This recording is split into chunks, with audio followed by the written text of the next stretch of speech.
தென்னாட்டுடைய சிவனே போற்றி, எந்நாட்டவர்க்கும் இறைவா போற்றி. ஓம் விக்னேஸ்வராய நமக. குலதெய்வமான ஸ்ரீ பொன்னம்பல சுவாமி, ஸ்ரீ பொன்முத்து கருப்பணசாமி, அங்காள பரமேஸ்வரி பாப்பாத்தி அம்மன் துணையுடன் இந்த நாள் இனிய நாளாக அமைய அனைவரின் அவரவர் குலதெய்வம் காத்து அருள் பாலித்து பிரம்மாண்ட வெற்றியை கொடுக்க வணங்குகின்றேன். இன்று பிறந்த நாள் மற்றும் திருமண நாள் காணும் அனைத்து சொந்தங்களுக்கும் என்னுடைய நல்வாழ்த்துக்கள். செவ்வாய் பெயர்ச்சி இதை பற்றி சொல்லணும் அப்படின்னா ஏற்கனவே நிறைய பேர் சொல்லியிருப்பாங்க. பட் நான் சொல்லும் போது செவ்வாய் ஒரு மனிதனுக்கு மிக முக்கியமான கிரகம், ஒரு இன்ஃப்ளூயன்ஸ் ஆஃப் பிளானட்டுன்னு சொல்லுவாங்க. அதாவது நம்ம பிளானட்டுங்கிறது நம்மளை இன்ஃப்ளூயன்ஸ் பண்ணுது. எந்தெந்த பெயர்ச்சி நடக்குதோ அந்த பெயர்ச்சிக்கு தகுந்த மாதிரி தன்னுடைய வாழ்க்கை நிலையை மாற்றி காண்பிக்கக்கூடிய ஒரே திறன் கிரகத்துக்கு மட்டுமே இருக்கிறது தான், மாற்று கருத்துக்கு இல்லை. அந்த செவ்வாய் கிரகமானது ஒருத்தருக்கு கவர்மெண்ட் ஜாப் வேணும் அப்படின்னு கேட்டிங்கன்னு வச்சுக்கோங்க, செவ்வாய் நல்ல நிலையில் இருக்கணும். அதிகார பதவி அப்படின்னு சொல்லும் போது செவ்வாய் நல்ல இடத்துல இருக்கணும். ரொம்ப ஃபண்டமெண்டலாக பொதுவாகவே ஒரு ஜாதகத்தை ஒரு திருமணம் போன்ற பொருத்தங்களை பார்க்கும் போது செவ்வாய் தோஷம் இருக்கான்னு பார்ப்பாங்க. அந்த செவ்வாய் தோஷம் இருந்ததுன்னா செவ்வாய் தோஷம் உள்ள பெண்ணுக்கு மட்டுமே திருமணம் செய்வார்கள். அது யாருக்குமே சூட் ஆகாது. ஏன் காரணம், அந்த செவ்வாய் அவ்வளோ முக்கியத்துவம் ஒரு மனிதனுக்கு. அது திருமணத்துக்கு மட்டும் அல்லாமல் குடும்பத்துக்கும் செவ்வாய் ரொம்ப முக்கியமான காரகத்துவம். ஒருத்தர் அதிகார பதவியில் இருக்கிறதுக்கோ கவர்மெண்ட் ஜாபில் போகிறதுக்கோ எல்லாத்துக்குமே செவ்வாயோடைய துணை. தைரியம் அப்படிங்கிறது ஒன்று இருந்தால் கல்வி கேள்விகள் மட்டும் அல்லாமல் உங்களுடைய பொருள் செல்வத்தையும் காக்கக்கூடிய தைரியத்தை கொடுப்பவரும் செவ்வாய் தான். அதனால் செவ்வாய் கிரகம் உங்களுக்கு சுபிட்சமாக இருந்தால் நீங்கள் எதற்குமே பயப்பட தேவையில்லை. எல்லாத்தையும் கட்டி காப்பாற்றி கூட்டிகிட்டு வருவீங்க தான் உண்மை. அந்த செவ்வாய் உங்களுடைய ஜாதகத்தில் ரொம்ப முக்கியமானது. கோச்சாரப்படியும் செவ்வாய் பயிற்சி ஒரு மனிதனுக்கு மிகப்பெரிய தாக்கத்தை ஏற்படுத்தும் அப்படிங்கிறதுக்கு மாற்று கருத்துக்கு இடமில்லை. ஒருத்தட்ட போய் சண்டை போட்டு நீங்கள் ஜெயிக்கிறீங்கன்னா கூட உங்களுக்கு செவ்வாயோடைய ஆதிக்கம் இருக்க வேண்டும். ஒருத்தட்ட போயிட்டு நீங்கள் ஒரு விஷயம் சொல்ல போகிறீங்க, அந்த விஷயத்தை நீங்கள் ஜெயிக்கணும் அப்படின்னா ஒரு சில விஷயங்கள் வாதங்கள் அதிகமாக ஆகும்போது அதை ஜெயிக்கக்கூடிய ஒரே கிரகம் செவ்வாய் கிரகம். இந்த செவ்வாய் கிரகம் சரியில்லை அப்படின்னா அவங்க கோலை மாதிரி ஆயிடுவாங்க. எடுத்துக்கு கூறக்கூடிய மனநிலையில் இருக்க மாட்டாங்க. இதுதான் உண்மை. அப்படி எடுத்து சொல்லக்கூடிய நிலையில் இருக்க மாட்டாங்க. ஒரு போலீஸ் உத்தியோகம் இருக்குது, ஒரு காவல்துறை இராணுவத்துறையில் இருக்கிறவங்களுக்கும் இந்த செவ்வாய் அப்படிங்கிறது ரொம்ப முக்கியமானது. அதிகார பதவியில் உட்கார்ந்தக்கூடிய மினிஸ்டர்ஸ் இதுக்கெல்லாம் செவ்வாயோட காரகத்துவம் ரொம்ப முக்கியமானது. அதே மாதிரி ஒரு மனிதனுக்கு என்ன தேவை, குடும்பம், வீடு, மனை, பதவி, அதிகாரம், இதெல்லாம் என்னன்னா செவ்வாயோடைய காரகத்துவத்தில் இருக்கிறவங்களால தான் இதை அச்சீவ் பண்ண முடியும். அப்படிங்கும் போது அந்த செவ்வாய் எவ்வளோ முக்கியமானது அப்படிங்கிறது பார்க்கணும். நம்ம கல்யாணத்துக்குனாலும் செவ்வாய் தான் பார்க்குறோம். அதே மாதிரி குடும்பம் நடத்துவாங்களா இல்லையாங்கிறது செவ்வாயை தான் பார்ப்பாங்க. அதே மாதிரி உங்களுடைய பதவிக்கும் பதவிக்கும் செவ்வாய் தான் காரகத்துவம். ஒருத்தர் மீடுமான யோகத்தோடு வாழ்கிறாங்க, காரு வண்டி வாகனம் எல்லாத்தையும் வாங்கினாங்கன்னா அதுவும் செவ்வாயோடைய காரகத்துவம் இருக்கும். இப்படி முக்கியமான இடத்துல செவ்வாய் இருக்கிறார். இந்த செவ்வாய் பெயர்ச்சிங்கிறதும் முக்கியமானதே. அதே மாதிரி செவ்வாய் உங்களுக்கு என்னென்ன அள்ளி கொடுக்க போகிறார், எதை கிள்ளி கொடுக்க போகிறார் அப்படிங்கிறது தான் விஷயம். ஒருத்தர் போய் ஒரு மிகப்பெரிய அரசியல்வாதியாக அதிகாரம் பண்ணக்கூடிய இயல்பையும் செவ்வாய் தான் குறிக்குது. நிறைய பேர் இப்போ அரசியல் போன்ற நல்ல விஷயங்களில் இளைஞர்களும் முன்னிருந்து வந்திருக்கிறதுக்கு காரணம் செவ்வாயுடைய காரகத்துவமும் ஒரு காரணம். அப்படிப்பட்ட செவ்வாயானது மார்ச் 15 அன்று மகர ராசியில் உச்சம் பெற்ற செவ்வாய் கும்பராசிக்கு செல்கிறார். ஏப்ரல் 22 வரை கும்பராசியில் சஞ்சாரிக்க போகின்றார். அது வரைக்கும் எப்படிப்பட்ட பலன்கள் ஒவ்வொரு ராசிக்கும் கொடுக்க போகிறார் அப்படிங்கிறது தான் விஷயம். இங்கே சாதக பாதக பலன்கள் என்ன, இந்த செவ்வாய் நாள் எப்படிப்பட்ட தாக்கத்தை ஏற்படுத்தும் அப்படிங்கிறத பற்றி விரிவாக காணலாம். ஏற்கனவே சப்ஸ்கிரைப் பண்ணியிருந்தீங்க அப்படின்னா நிறைய பேர்த்துக்கு ஷேர் பண்ணுங்கள் இந்த வீடியோ. அவங்களுக்கு ஒரு உபயோகமான தகவலை நீங்கள் பயன்பாட்டிற்கு கொடுக்கிறீர்கள். இது ஒரு மிகப்பெரிய நல்ல செயல். அதே மாதிரி ஏன்னா ஒரு பயனுள்ள தகவல் ஒருத்தருக்கு போய் சேரும்போது அதில் நன்மை ஏதாவது அவங்களுக்கு நடந்ததுன்னா அதுவே ஒரு மிகப்பெரிய ஒரு பிராப்தம், புண்ணியம் அப்படிங்கிறது உண்டு.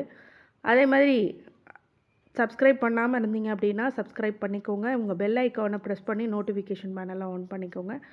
தொடர்ந்து வருகின்ற அனைத்து வீடியோஸும் உங்களுடைய பார்வைக்கு கண்முன். வெளிநாடு மக்கள் அவங்களுக்கு எல்லாத்துக்குமே இந்த பதிவை முழுமையாக பாருங்கள். அது உங்களுக்கு நிறைய தகவல்கள் உங்களுக்கு காத்து கொண்டிருக்கிறது.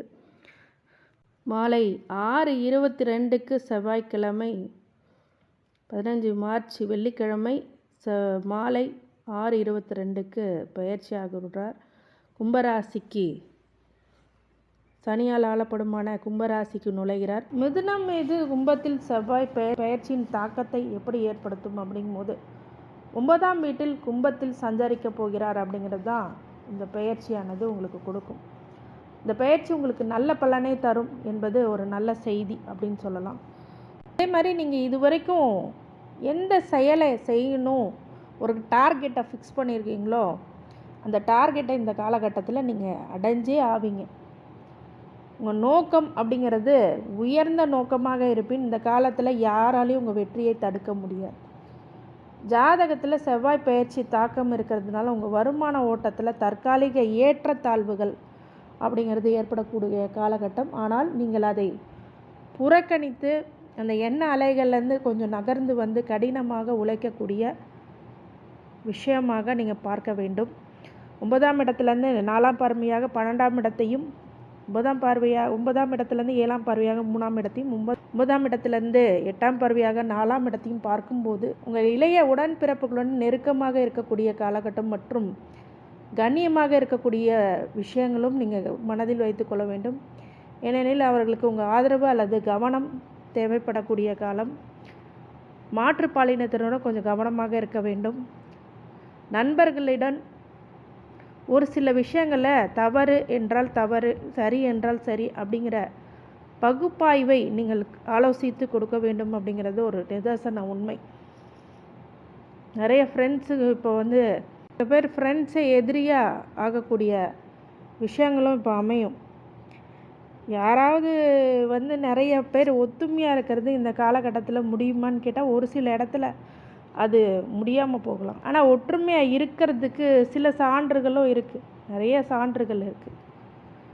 இப்போ கூட சமீபத்தில் படம் மஞ்சுமல் பாய்ஸுங்கிற மாதிரி எல்லாமே ஒற்றுமையாக உயிர் காப்பான் நண்பனுங்கிற மாதிரி இந்த காலத்தில் இந்த நண்பர்கள் யார் எதிரிகள் யாருங்கிற சொல்லக்கூடிய நேரம். ஏன்னா ஒரு சிரமம்னு ஒன்று வரும்போது தான், ஆபத்துன்னு ஒன்று வரும்போது தான் நட்பு எந்த அளவுக்கு இருக்குது அப்படிங்கிறது தெரியும். அது ஒரு திரைப்படம், ஒரு சான்று. அந்த மாதிரி விஷயங்கள்லாம் உங்கள் இந்த காலகட்டத்தில் உங்களுடைய ஃப்ரெண்ட்ஸை பற்றியும் அது போலியானவர்களை பற்றியும் நல்லா தெரிஞ்சுக்கலாம். அந்த மாதிரி விஷயங்கள் நடக்கும். உங்கள் எதிரிகள் உங்கள் கையில் முழு தோல்வியை சந்திப்பார்கள். யாரேனும் தவறாக நடந்துக்கிட்டாங்கன்னா அவங்களுக்கு கற்பிக்கக்கூடிய நல்ல நேரம் சொல்லலாம். உங்கள் குடும்பம் அல்லது சொத்து தொடர்பான விஷயங்களில் கவனத்தை ஈர்க்கக்கூடிய காலகட்டம். எனவே கண்ணியமாகவும் ரொம்ப அமைதியாகவும் இருங்க. உங்கள் பெரியவர்கள ஆதரவுடன் மூலதன செலவுகளை புத்திசாலித்தனமாக செய்யுங்கள். இது ஒரு மிகப்பெரிய ஒரு நல்ல மாற்றத்தை ஏற்படுத்தி கொடுக்கும். இந்த காலகட்டத்தில் பார்த்தீங்க அப்படின்னா சொத்து சுக சேர்க்கை, ஒரு தாயார் வழி சொத்து சேர்க்கை எல்லாம் கொஞ்சம் பொறுமையாக நிதானமாக பேசி வாங்குங்க. அதில் ஒரு சில பிரச்சனைகள் வரக்கூடும். அதே மாதிரி மாற்றுப்பாலினத்தருடன் கொஞ்சம் கவனமாக இருங்க. ஒரு மேலாக இருந்தீங்கன்னா ஃபீமேல்கிட்டயோ, ஃபீமேலாக இருந்தால் ஒரு மேல்கிட்டயோ, அதாவது ஆணாக இருக்கும்போது பெண்ணுக்கிட்டேயோ, பெண்ணாக இருக்கும்போது ஆண்கிட்டேயோ கொஞ்சம் கவனமாக இருப்பது ரொம்ப இந்த காலகட்டத்தில் ரொம்ப முக்கியமானது. பாக்கியத்திலேருந்தே உங்களுக்கு இத்தனை பார்வைகளை கொடுக்கும்போது ஒரு சுப செலவுகளும் காத்து கொண்டிருக்கிறது. இந்த சுப செலவுகளும் இப்போ செய்யக்கூடிய நேரம். வம்பு வழக்கு கேஸ் அப்படிங்கிற விஷயங்கள்லாம் இப்போ சாதகமாக உங்களுக்கு முடியும்.